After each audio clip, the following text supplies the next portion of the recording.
창의력 발달에 도움을 주는 이야기 첫 번째, 여우와 포도송이. 배가 몹시 고픈 여우가 길을 걸어가고 있었습니다. 어찌나 배가 고프던지 걸을 때마다 꼬르륵 꼬르륵 소리가 들릴 정도였지요. 어디 먹을 것 좀 없나? 여우는 먹을 것을 찾아 연신 주위를 두리번거렸습니다. 이게 무슨 냄새지? 무척 달콤한 걸.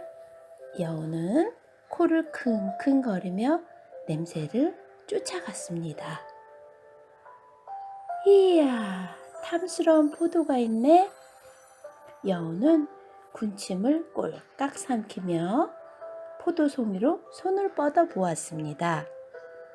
하지만 포도송이는 여우의 키보다 훨씬 높은 곳에 있었지요. 어라, 손이 닿지 않네. 그렇다면 여우는 까치발을 하고 다시 손을 쭉 뻗어 보았습니다. 그러나 이번에도 헛수고였습니다. 배가 고파 죽겠는데 포도는 왜 이렇게 높은 곳에 달려 있는 거야? 배가 너무 고팠던 여우는 포기할 수가 없었습니다. 그래서 껑충껑충 뛰어 올랐습니다. 조금만 더. 여우는 몇 번이나 손을 뻗은 채로 뛰어 올랐습니다. 그러다 보니 몸의 힘은 점점 빠지고 숨은 턱까지 차올랐습니다. 하지만 포도송이는 여우의 손끝에 닿을 듯 말 듯 좀처럼 잡히질 않았습니다. 이제는 더 이상 못하겠다. 결국 여우는 땅바닥에 주저앉고 말았습니다. 그리고 여전히 탐스럽게 열려있는 포도송이를 쳐다보았습니다. 아무리 애를 써도 포도송이를 따는 일은 어려울 것 같았습니다. 저건 신포도가 분명해. 누가 저 포도를 따준데도 먹고 싶지 않다고. 마침내 심통이 난 여우는 얼굴을 잔뜩 찌푸리며 투덜거렸습니다.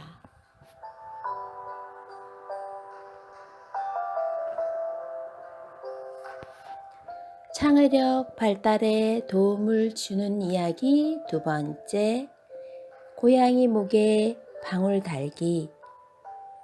집에 쥐가 아주 많아서 골치를 앓는 아저씨가 있었어요. 그래서 아저씨는 집에 고양이를 기르기 시작했답니다.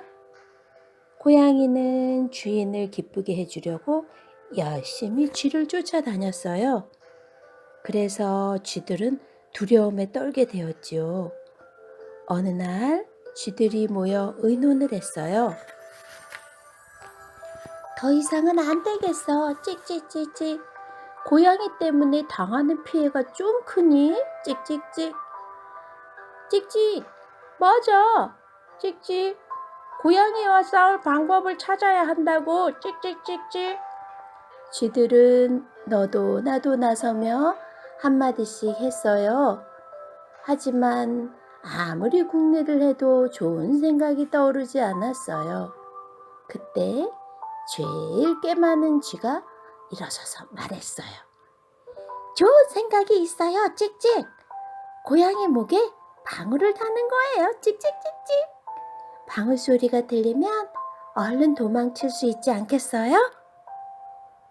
그거 참 좋은 생각이다.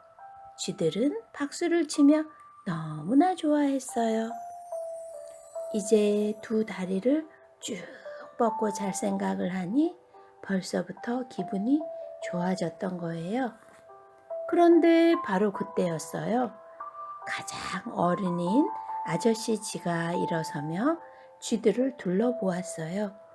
그리고 걱정스러운 표정으로 말했어요. 좋은 생각이야, 찍찍. 하지만 누가 고양이 목에 방울을 달지? 찍찍. 그러자 모두 아무 말도 못하고 고개를 떨구었어요.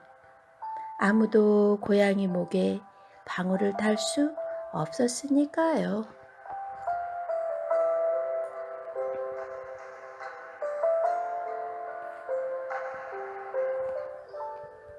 창의력 발달에 도움을 주는 이야기 세 번째, 고슴도치와 구렁이.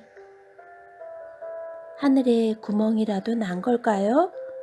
번개가 번쩍번쩍, 천둥이 우르르르 쾅, 무서운 비가 주룩주룩주룩.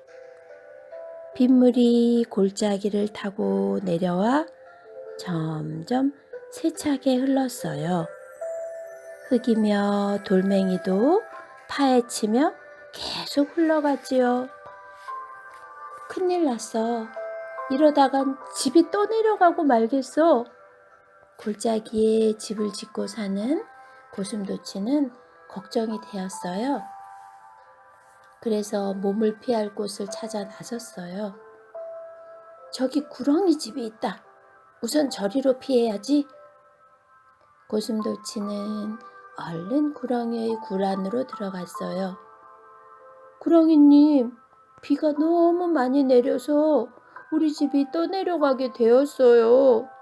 미안하지만 여기서 잠깐 쉬었다 가면 안 될까요? 그러세요. 편히 쉬다 가세요. 구렁이는 고슴도치를 반갑게 맞이했어요. 한참 뒤에 비가 그치고 해가 반짝반짝 빛나기 시작했어요. 그런데 이상한 일이죠. 고슴도치는 구렁이 굴에서 나갈 생각을 하지 않았어요. 구렁이는 뾰족한 가시 때문에 더 이상 참을 수가 없었지요. 저 이제 그만 나가줄래요? 비도 그쳤는데 당신의 가시 때문에 따가워요. 나랑 함께 있을 수 없단 말인가요? 그렇게 신경이 쓰이면 당신이 나가면 되잖아요. 고슴도치는 아주 뻔뻔하게 말했어요. 구렁이는 너무 기가 막혀서 할 말을 잃었답니다.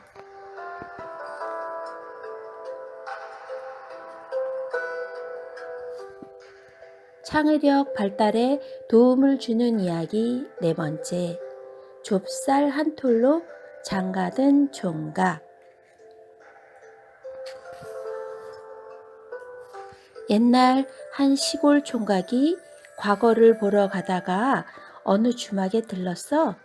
총각은 주막 주인에게 좁쌀 한 톨을 아주 조심스럽게 건네주며 말했지. 이 좁쌀은 내가 늘 가지고 다니는 것이니 잘 맡았다가 내일 떠날 때 주십시오. 이튿날 총각은 주막을 떠나면서 손을 내밀었어. 어제 맡긴 좁쌀 주십시오. 주인은 별 싱거운 사람도 다 있구나 생각하고는 아무렇지도 않게 대답했어. 아유, 어쩌나. 지란 놈이 좁쌀을 먹었나 본데? 뭐라고요? 그게 어떤 좁쌀인데 아무데나 놔두었단 말이에요. 글쎄, 지란 놈이 먹어버린 걸 나보고 어쩌란 말이요. 쥐가 먹었다니. 그럼 그 쥐를 잡아주시오. 총각은 좁쌀을 먹은 쥐라도 잡아달라고 떼를 쓰기 시작했어. 그래서 주인은 하는 수 없이 쥐를 잡아주었단다. 총각은 쥐 한 마리를 들고 다시 길을 떠났어. 밤이 되자 총각은 어느 주막에 들렸지. 그리고 주인에게 쥐를 맡기면서 말했어. 이 쥐를 잘 보관해 두었다가 내일 아침에 도로 주십시오. 다음날 아침이 되자 총각은 주인에게 쥐를 달라고 했어. 에이, 그놈의 쥐 고양이가 먹어버렸습니다. 고양이가 먹었다고요? 그렇다면 그 고양이라도 내놓으시오. 주막 주인은 기가 막혔지만 별 도리 없이 총각에게 고양이를 주었어. 총각은 다음 주막에 가서도 고양이를 맡기고 이튿날 다시 달라고 했지. 그러자 주인은 고양이가 말에 밟혀 죽었다고 했어. 내 소중한 고양이가 말에 밟혀 죽다니. 그 못된 말이라도 내놓지 않으면 당장 재판을 걸어서라도 고양이를 찾겠소. 결국 주막 주인은 고양이 대신 말을 내주었단다. 총각은 말을 타고 가다가 다시 어느 주막에 묵게 되었는데 역시 주인에게 말을 맡겼지.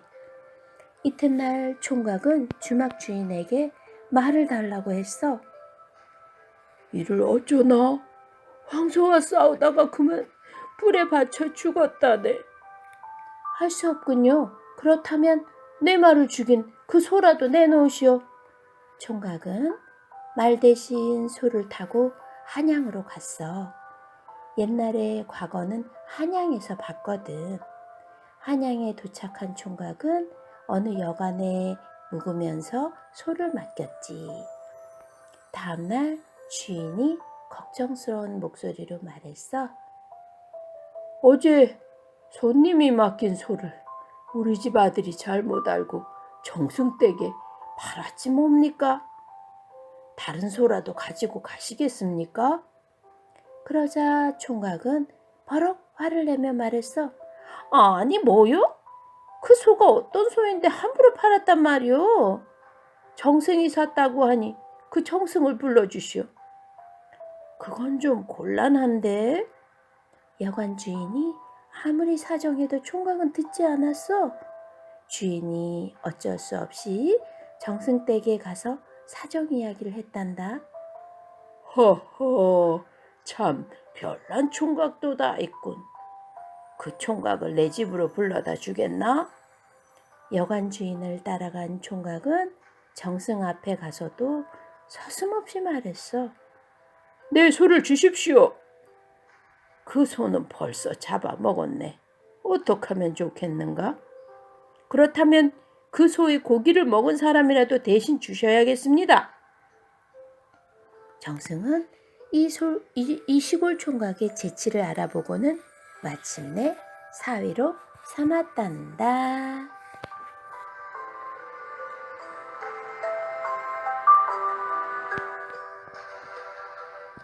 창의력 발달에 도움을 주는 이야기 5번째, 꾀보 토끼와 어수룩한 호랑이. 하루는 오랫동안 굶은 호랑이가 토끼를 만났어요. 배고픈 호랑이는 군침을 삼키며 토끼에게 달려들었지요. 하지만 영리한 토끼는 바닥에 놓인 돌멩이들을 들고 천연덕스럽게 말했어요. 호랑이 아저씨, 아저씨가 절 잡수시든지 말든지 마음대로 하세요. 하지만 이 구운 돌떡처럼 맛있는 걸 아저씨가 아시는지는 모르겠네요. 제가 지금 막 맛을 보았는데 지금 죽어도 한이 없을 정도랍니다. 우선 이것부터 잡숴 보실래요? 아참, 이 돌떡은 구워야 하니까 어서 장작을 좀 구해오세요. 어수룩한 호랑이는 토끼의 말대로 장작을 구해와서 불을 지피기 시작했어요. 그러자 돌들은 빨갛게 달아올랐지요. 이제 보니 찍어 먹을 꿀이 빠졌네. 아저씨, 내가 얼른 가서 꿀을 얻어올게요. 제가 갔다 올 동안 먼저 드시면 안 돼요.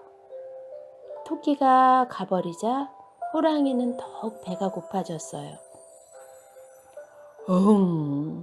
이렇게 많은 돌떡 중에서 하나가 없어졌다고 토끼가 어떻게 알겠어? 호랑이는 얼른 돌떡 하나를 집어서 꿀떡 삼켰어요. 그러자 호랑이 얼굴이 당근보다 더 빨개졌지요. 뜨거운 돌을 삼킨 호랑이는 물속으로 첨벙 들어가 쉴 새 없이 물을 마셔야 했답니다. 몇 개월이 지난 뒤 호랑이와 토끼는 갈대가 우거진 들에서 우연히 다시 만났어요. 때마침 배도 고프고 지난번 일에 대한 복수도 하고 싶었던 호랑이는 날쌔게 토끼를 덮치려고 했어요. 하지만 토끼는 당황하지 않고 말했어요. 호랑이 아저씨, 사실 저는 세상 사는 재미가 없어서 딱 죽고 싶었답니다. 그러니 겁날 게 없어요. 이왕 죽을 바에야 선물 하나 할게요. 보시다시피 여기에는 참새가 많아요. 내가 가서 참새를 몰아올 테니 아저씨는 입을 딱 벌리고 하늘만 쳐다보고 계세요. 아마 참새들이 몰려와서 그걸 삼키기조차 바쁠걸요. 어수룩한 호랑이는 토끼의 말이 그럴듯하다고 생각했어요. 그래서 우선 참새를 먹고 난 뒤 토끼를 잡아먹기로 했지요. 호랑이는 토끼가 시키는 대로 입을 벌리고 하늘을 쳐다보고 있었어요. 잠시 후 사방에서 콩 볶는 듯한 소리가 들려왔어요. 그 소리는 토끼가 갈대에 불을 질러서 나는 소리였지요. 그렇지만 멍텅구리 호랑이는 그 소리를 참새들이 몰려오는 소리로 알았어요. 너무 뜨거워서 사방을 둘러본 후에야 자기가 불바다에 빠져 있다는 사실을 알았지요. 뜨거워! 호랑이 살려! 호랑이는 죽어라 하고 달려서 겨우 목숨만 건졌답니다. 토끼와 호랑이가 다시 만난 건 몹시 추운 겨울날 어느 냇가 뚜기에서였어요. 토끼는 호랑이를 보자 얼른 꾀를 냈지요. 자신의 뭉뚝한 꼬리를 냇물에 담그고 호랑이가 나타나는 것도 모른 채 하기로 말이에요. 이야, 앙큼한 토끼야. 또 무슨 일을 꾸밀고 있는 거니? 아유 깜짝이야. 호랑이 아저씨 때문에 다 잡았던 물고기 놓쳤잖아요. 참 아까워라. 호랑이는 토끼의 말에 또 속아 넘어갔어요. 그건 도대체 어떻게 하면 되니? 내가 하는 대로 해보세요. 물고기는 반드시 떼를 지어오거든요. 제가 아저씨의 길고 멋진 꼬리로 물고기를 몰아드릴 테니 제가 움직여도 좋다고 할 때까지 절대로 움직이지 마세요. 알았죠? 이렇게 말하고 토끼는 깡충깡충 뛰어서 가버렸어요. 밤이 가까워지자 냇가는 얼기 시작했어요. 호랑이는 꼬리가 무거워진다고 느꼈지만 물고기가 다닥다닥 붙어서 그런가 보다 생각하고 그대로 있었어요. 그런데 토끼는 왜 소식이 없는 거지? 어쨌든 이만하면 더 잡을 필요도 없을 거야. 호랑이는 일어나려고 했어요. 그런데 어찌된 일인지 일어날 수가 없었어요. 길을 돌아다 보니 두꺼운 얼음장 속에 꼬리가 갇혔지 뭐예요. 얼음을 깰 수도 없고 꼬리를 떼어버릴 수도 없었던 호랑이는 그저 주저앉아 버렸어요.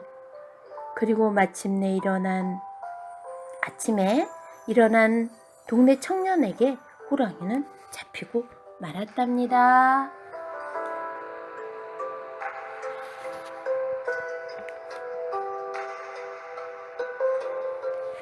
창의력 발달에 도움을 주는 이야기 6번째 늑대를 속인 장난꾸러기 아기양. 장난기 많은 아기양이 있었어요. 양치기 소녀는 아기양이 언제나 골칫거리였지요. 틈만 나면 양치기 소년의 눈을 피해 말썽을 부리고 다녔으니까요. 어느 날이었어요. 아기양이 혼자 들판을 헤매고 있었어요. 그러다가 길을 잃었지요. 서서히 어둠이 내리자 무서워진 아기양은 울기 시작했어요. 매, 친구들이 모두 어디로 갔지?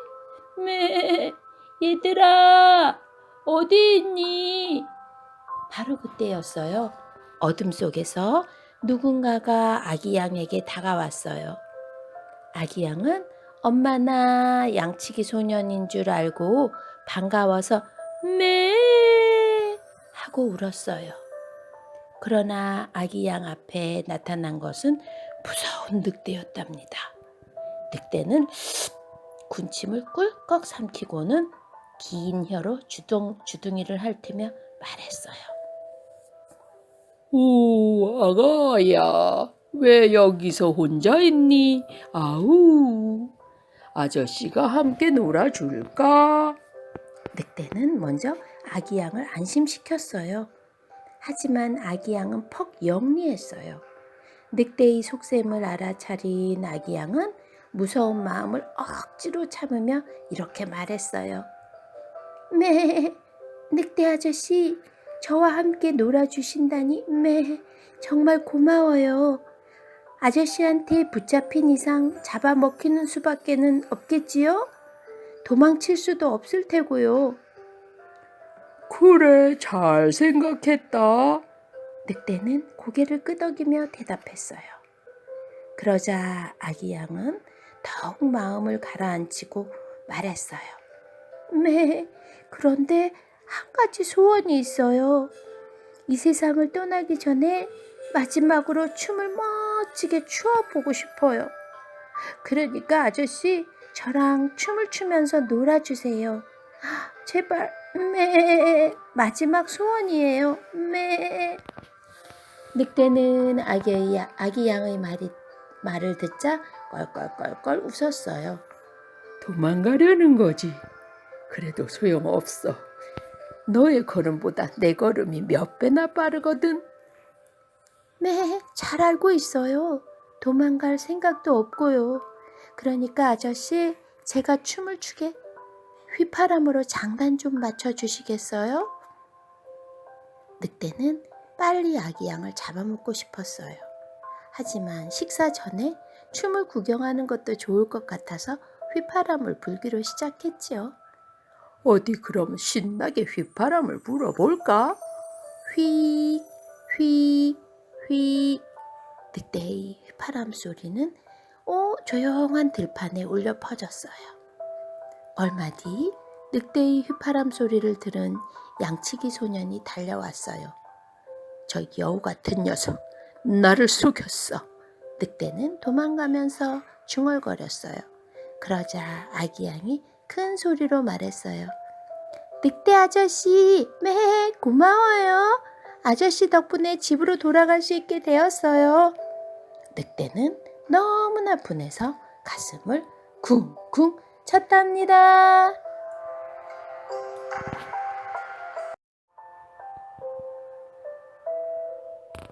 창의력 발달에 도움을 주는 이야기 7번째, 엄지공주. 아기를 낳고 싶어하는 마음씨 착한 아주머니가 있었어요. 아주머니는 귀여운 아기를 꼭 낳고 싶었지만 오래오래 기다려도 아기를 낳을 수 없었어요. 아주머니는 어느 날 요술할머니를 찾아가 부탁을 드렸어요. 요술할머니는 아주머니께 빨간 꽃씨를 주셨어요. 아주머니는 꽃씨를 화분에 심고 날마다 물을 주며 정성껏 가꾸었답니다. 얼마 뒤에 싹이 돋고 예쁜 꽃이 피었지요. 그런데 자세히 보니 꽃 속에 아주 귀여운 여자아이가 들어있지 뭐예요. 아주머니는 아기를 갖게 되어 너무나 기뻤어요. 이름을 뭐라고 지을까? 그래. 엄지만 하니까 엄지라고 지어야겠다. 아주머니는 아기가 엄지손가락만큼 작아서 엄지공주라고 이름을 지었어요. 하루는 아주머니가 큰 접시에 물을 채우고 호두 껍데기로 배를 만들어 주셨어요. 엄지공주는 뱃놀이를 하며 노래를 불렀지요. 그때 엄지공주의 노랫소리를 듣고 개구리 한 마리가 창문을 기웃거렸어요. 참 귀여운 여자아이로구나. 내 며느리로 삼아야겠다. 개구리는 엄지공주를 등에 업고 펄쩍펄쩍 도망을 쳤어요. 너무 무서웠던 엄지공주는 훌쩍훌쩍 울기 시작했어요. 물고기들은 그런 엄지공주가 불쌍했어요. 엄지공주님, 개구리가 오기 전에 얼른 도망치세요. 그래요, 우리가 도와줄게요. 어디선가 나비 한 마리가 날아와서 긴 줄을 늘어뜨려 주었어요. 물고기들이 밀어주고 나비가 끌어주는 덕분에 엄지공주는 겨우 냇가에서 나올 수 있었어요. 그런데 이번에는 풍뎅이 한 마리가 날아오더니 엄지공주를 움켜잡고 숲으로 날아갔어요. 엄지공주를 보려고 친구 풍뎅이들이 엄지공주 주위로 모여들었어요. 뭐야? 아무리 봐도 날개가 없잖아. 다리도 4개뿐이야. 우리는 6개인데 보기 흉한걸? 풍뎅이들은 흉만 보더니 모두 흩어졌어요. 그러자 풍뎅이는 엄지공주를 나뭇잎 위에다 버렸어요. 집에서 멀리 떨어져 혼자 남은 엄지공주는 외롭고 무서웠어요. 추운 겨울이 닥쳐왔지만 엄지공주는 갈 곳이 없었어요. 가엾게도 엄지공주는 금방이라도 얼어 죽을 것만 같았어요. 그때 커다란 나무 밑에 조그맣게 나 있는 구멍이 보였어요. 똑똑 문을 두드리자 들쥐 아주머니가 구멍으로 얼굴을 내밀었어요. 아주머니, 좀 쉬어갈 수 없을까요? 아이, 가엾어라. 어서 들어와요. 들쥐 아주머니는 엄지공주에게 먹을 것을 주며 잘 보살펴 주었어요. 그래서 엄지공주는 들쥐 아주머니 집에서 겨울을 나기로 했어요. 그런데 엄지공주는 그리 편하지만은 않았어요. 이웃에 사는 두더지가 자꾸만 신부가 되어달라고 졸랐기 때문이에요. 엄지공주는 두더지의 신부가 되고 싶지 않아서 조용히 눈물을 흘렸어요. 그때 하늘에서 새 한 마리가 날아왔어요. 슬퍼 마세요, 엄지공주님. 나와 함께 아름다운 꽃이 가득 피어있는 남쪽 나라로 가요. 엄지공주는 새의 등에 타고 남쪽 나라를 향해 날아갔어요. 그리고 몇 개의 강과 산을 건너 꽃의 나라에 이르렀어요. 새는 엄지공주를 내려놓으며 말했어요. 행복하세요. 엄지공주가 내린 곳에는 꽃의 왕자님이 살고 있었어요.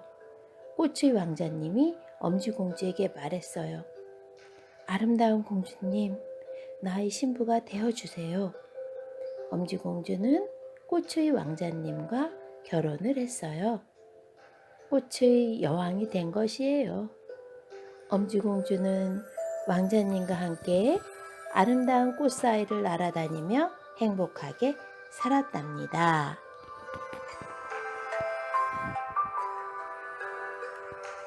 창의력 발달에 도움을 주는 이야기 8번째, 여우와 두루미.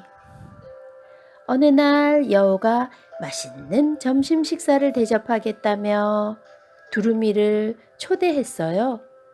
두루미는 즐거워하며 여우의 집으로 날아갔지요. 여우는 두루미를 식탁에 앉게 하고 음식을 내왔어요. 맛이 없더라도 많이 먹어. 여우는 음식이 담긴 그릇을 두루미에게 건네주었어요. 하지만 부리가 긴 두루미는 먹을 수가 없었어요. 음식이 납작한 접시에 담겨져 있었거든요.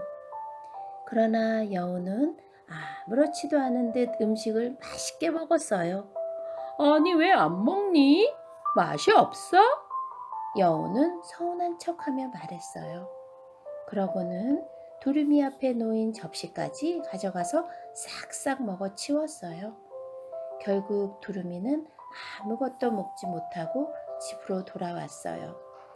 그로부터 며칠 뒤였어요. 이번에는 두루미가 여우를 점심 식사에 초대했어요.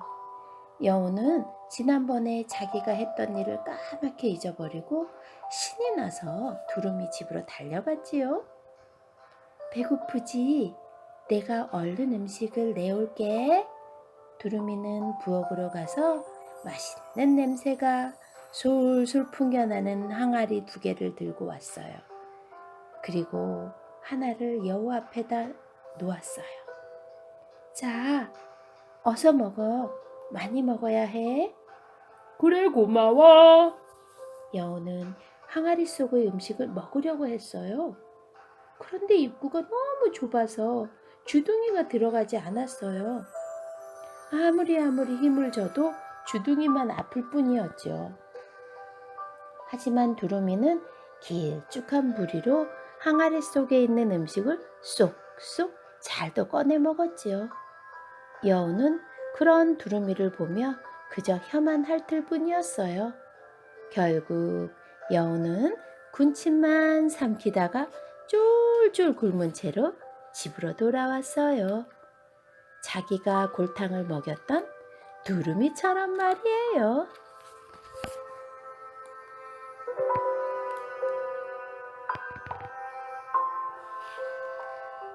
창의력 발달에 도움을 주는 이야기 9번째, 헨젤과 그레텔.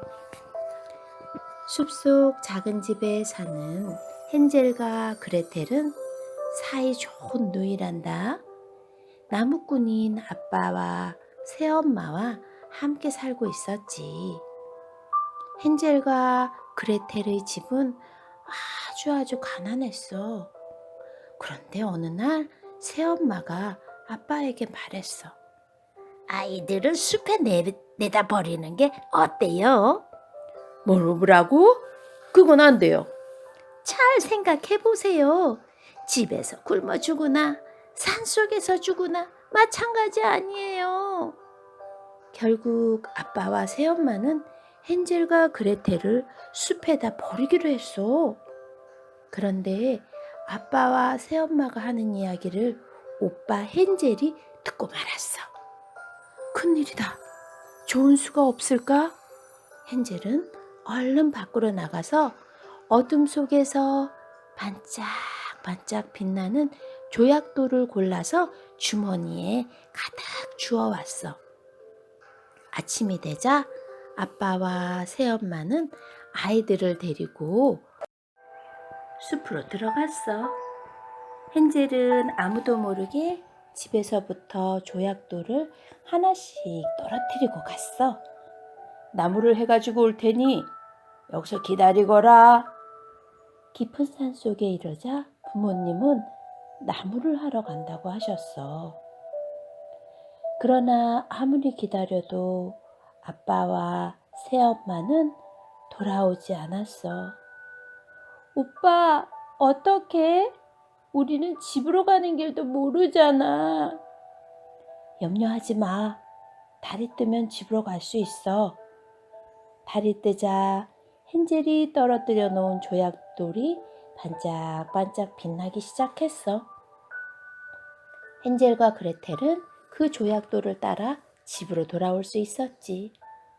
하지만 헨젤과 그레텔은 얼마 후에 다시 숲속에 버려졌어. 헨젤은 이번에는 빵 조각을 잘게 뜯어 길에 떨어뜨려 놓았어. 하지만 새들이 다 쪼아 먹어서 그만 길을 잃고 말았지. 헨젤과 그레텔은 숲속을 헤매고 다니다가 집 한 채를 발견했어. 우와, 과자로 만든 집이야. 너무나 배가 고팠던 헨젤과 그레텔은 정신없이 과자를 뜯어 먹었어. 누가 내 집을 함부로 뜯어 먹는 거냐? 헨젤과 그레텔은 소리나는 쪽으로 고개를 돌렸지. 그곳에는 허리가 구부러진 마기 할멈이 서 있었어. 마기 할멈은 헨젤을 우리에 가두고 그레텔에게는 집안일을 시켰어. 얘야, 많이 많이 먹어라. 빨리 통통하게 살이 쪄야 널 잡아먹지. 마기 할멈은 헨젤에게 맛있는 음식을 매일매일 먹였어. 그러고는 자기 전에 검사를 했어. 헨젤, 손가락 좀 만져보자. 헨젤은 눈이 나쁜 마기 할멈에게 가느다란 닭뼈를 내밀었어. 아니, 아직도 이렇게 말랐니? 그러던 어느 날 아무리 기다려도 헨젤의 손가락에 살이 붙지 않자 마기 할멈은 마침내 소리를 질렀어. 더 이상은 기다릴 수 없구나. 그레텔! 그레텔! 어서 불을 지펴라. 그레텔은 오빠가 죽을 거라고 생각하니 너무나 슬펐어. 그래서 꾀를 하나 생각해냈어. 할머니, 그런데 불은 어떻게 지펴야 하나요? 이 바보야. 이렇게 하란 말이야. 마기 할멈은 아궁이 앞에 쭈그리고 앉아서 흉내를 냈는데 에잇! 그레텔이 마기 할멈을 아궁이 속으로 힘껏 떠다 밀었어. 오빠, 마기 할멈이 죽었어. 우리가 이겼어. 헨젤과 그레텔은 너무나 좋아서 만세를 불렀어. 마기 할멈 집에는 방마다 보석들이 쌓여 있었어. 헨젤과 그레텔은 그 보석을 주머니 가득 꼭꼭 채워서 집으로 돌아갔단다.